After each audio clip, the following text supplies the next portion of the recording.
നമസ്കാരം. Raf talk ഫുട്ബോളിലേക്ക് അവർക്കും സ്വന്തം. പ്രീമിയർ ലീഗിൽ ആഴ്സണലിൻ്റെ കുതിപ്പ് തുടരുകയാണ്. നോക്കുക, ഒക്ടോബറിലെ അവരുടെ എല്ലാ മത്സരങ്ങളും അവർ വിജയിച്ചിരുന്നു. ഇപ്പോൾ എല്ലാ കോമ്പറ്റീഷനിലുമായിട്ട് അവരൊരു 12 ഗെയിം വിന്നിങ് സ്ട്രീക്കിലാണ്. നവംബറിൽ ആദ്യ മത്സരവും അവർ വിജയിച്ചിരിക്കുന്നു. സോ അവരിപ്പോൾ ഫസ്റ്റ് പ്ലേസിലാണ് നിൽക്കുന്നത്.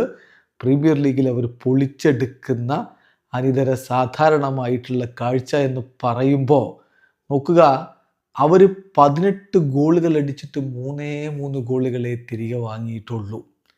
അതാണ് ഞാൻ അനിതര സാധാരണമായ കാഴ്ച എന്ന് പറഞ്ഞത്. 15+15 ഗോൾ ഡിഫറൻസുമായിട്ട് ഒന്നാം സ്ഥാനത്ത് 10 കളി 25 പോയിൻ്റ് ആഴ്സണൽ കുതിക്കുന്നു.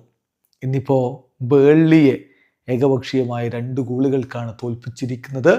മത്സരത്തിൽ വിക്ടർ ഗ്യോക്കറസും റെയ്സുമാണ് അവരുടെ ഗോളുകൾ കണ്ടെത്തിയത്. അതേസമയം മാഞ്ചസ്റ്റർ യുണൈറ്റഡ് തുടരൻ വിജയങ്ങളുമായിട്ട് മുന്നോട്ട് വന്നതാണ്. പക്ഷേ നോട്ടിംഗ്ഹാം ഫോറസ്റ്റിനോട് ജയിക്കാൻ കഴിഞ്ഞില്ല. നോട്ടിംഗ്ഹാം ഇപ്പോൾ അത്ര മികച്ച ഫോമിലല്ല. എന്നിട്ട് പോലും യുണൈറ്റഡ് കിട്ടിയ അവസരം മുതലെടുത്തില്ല എന്ന് വേണം പറയാൻ.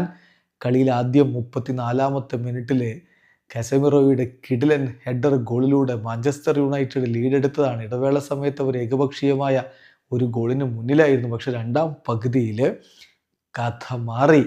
2 മിനിറ്റിനുള്ളിൽ 2 ഗോളുകൾ അവരടിച്ചിട്ടു. നോട്ടിംഗ്ഹാം ഫോറസ്റ്റ് അങ്ങനെ ലീഡെടുത്തു. 48-ാമത്തെ മിനിറ്റിൽ ഗിബ്സ് വൈറ്റും 50-ാമത്തെ മിനിറ്റിൽ സവോനയും ഗോളടിച്ചപ്പോൾ 2-1 അവർ മുന്നിലായി.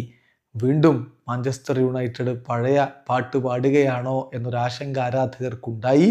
എന്നാൽ 81-ാമത്തെ മിനിറ്റിൽ ദിയാലോയുടെ ഗോളിലൂടെ അവർ സമനില പിടിച്ചിട്ടുണ്ട്. പക്ഷേ അർഹിച്ച ഒരു വിജയം, അതായത് നേടേണ്ടിയിരുന്ന ഒരു വിജയം, അർഹിച്ച വിജയമെന്നല്ല, നേടിയെടുക്കേണ്ടിയിരുന്ന ഒരു വിജയം, അതവർ നഷ്ടമാക്കുന്ന കാഴ്ചയാണ് നമ്മൾ കണ്ടത്. ഇപ്പം 10 കളികളിൽ നിന്ന് 17 പോയിന്റുമായിട്ട് അവർ 5-ാം സ്ഥാനത്താണ്. വീഡിയോ അവസാനിക്കുന്നു. ഫുട്ബോൾ ലോകത്തെ കൂടുതൽ വിശേഷങ്ങളുമായി റഫ് ടോക്സിൽ എത്താം.